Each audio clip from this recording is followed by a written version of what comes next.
That's been some of the criticism of social science research, that whole WEIRD acronym, where the accusations have been that much of the research has been done on, well, in countries that are Western, industrialized, rich, democratic, and educated. I couldn't remember what the E was, right? But it seems like a lot of your data has been in populations that don't necessarily follow that kind of weird criticism. Right. Yeah. Well, we try to get out of that mold, and we've tried in doing our research to broaden as much as possible. We've given it to people in India, in Korea, Taiwan, China, Philippines,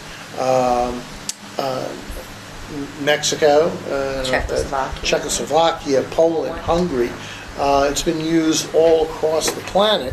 There's people doing it now in Portuguese, people doing it in, they've done it in Persian. So again, the issue is trying to break out of that mold and really look and see, does the scale work? And we've also worked hard to go across faith groups.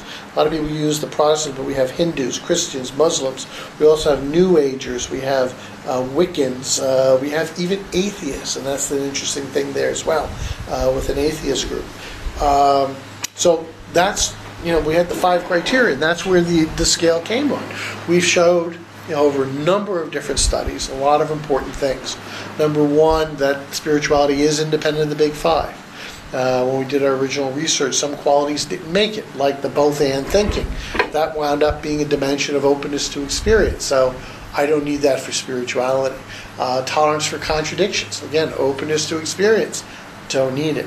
But dimensions did emerge, like faith, prayer fulfillment, the ability for people to make space to connect with some divine reality, transcendent reality, universality, this belief in one common experience of all of nature, and also connectedness, which looks at our enmeshment in a community that transcends time and place. Those 3 facets did all come out of the data as being independent of the big 5, and they all serve to measure one big dimension that I call spiritual transcendence. Now, what did the research show on this? Well, telescoping about 10, 15 years of research, well, we know that these are independent of the big 5.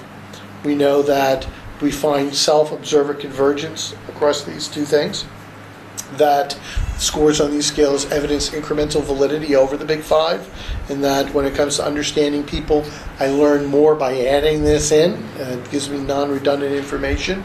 We know that it's reliable and valid across languages, across cultures, and across religious affiliations.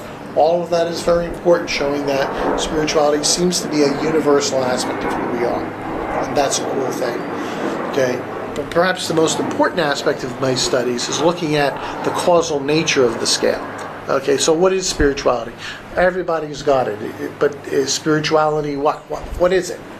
Psychologically, what is it? Is it an input into our psychological system? Does our spirituality have an impact on how I feel about myself as an individual? Does it impact my relationships? Does it impact my capacity to respond to my environment? Does it impact my mental world, or is it an output from my mental world? Is it a characteristic adaptation of of who I am?